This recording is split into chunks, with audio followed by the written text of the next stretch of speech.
नमस्कार, स्वागत आहे मराठी टॉप 10 वर। आपला महाराष्ट्र म्हणजे सण उत्सवांची भूमी। वर्षभरात आपण वेगवेगळे सण मोठ्या थाटामाटात साजरे करतो। पण तुम्हाला माहीत आहे का, या सणांमागे काही रोचक कथा आणि इतिहास दडलेला आहे?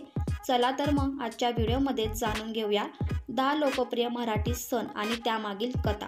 व्हिडिओला लाईक, शेअर आणि नवीन असाल तर चॅनलला सबस्क्राईब करायला विसरू नका। नंबर 1, मकर संक्रांती। मकर संक्रांती हा सूर्याचा मकर राशीत प्रवेशाचा सण आहे। या दिवशी तिळगुळ वाटण्याची प्रथा आहे।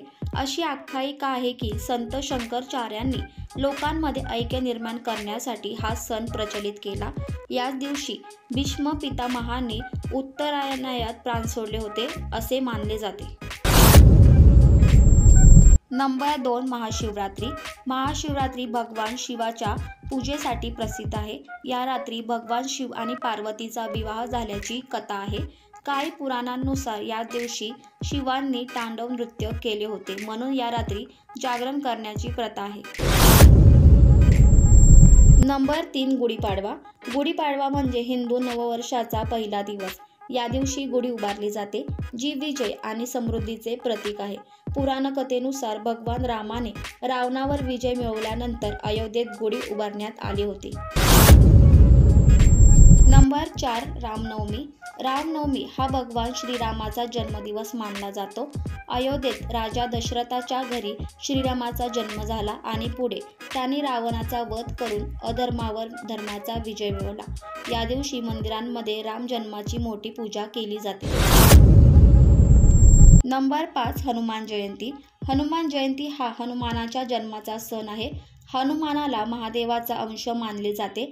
हनुमानाच्या जन्मावेळी त्याने सूर्याला गिळण्याचा प्रयत्न केला होता अशी कथा आहे। हा दिवस शक्ती आणि भक्तीचे प्रतीक मानले जाते। नंबर 6, गणेशोत्सव। गणेशोत्सवाची सुरुवात लोकमान्य टिळकांनी 1893 मध्ये केली, जेणेकरून समाज एकत्र येईल। गणपतीच्या जन्माबद्दल पुराणकथा सांगते की पार्वतीने मातीपासून गणपतीला बनवले आणि शंकराने त्याचा मस्तक छेदन केल्यानंतर त्याला हत्तीचे मस्तक दिले। नंबर 7, नवरात्र आणि दसरा। नवरात्रात देवी दुर्गेची पूजा केली जाते। या सणामध्ये कथा आहे की माँ दुर्गेने महिषासूर राक्षसाचा वध केला। दसऱ्याच्या दिवशी भगवान रामाने रावणाचा वध केला होता, म्हणून हा दिवस विजयादशमी म्हणून साजरा करतात। नंबर 8, दिवाळी। दिवाळी म्हणजे आनंदाचा सण। रामाने 14 वर्षाचा वनवास संपवून अयोध्येत प्रवेश केल्यावर अयोध्यकरांनी दीप प्रज्वलित करून आनंदोत्सव साजरा केला। महाराष्ट्रात दिवाळीला नरक चतुर्दशीला कृष्णाने नरकासुराचा वध केला अशी कथा आहे। नंबर 9, तुळशी विवाह। तुळशी विवाह हा शुभ सण आहे। या दिवशी तुळशीचे लग्न विष्णूच्या स्वरूप असलेल्या श्रीकृष्णाशी लावले जाते।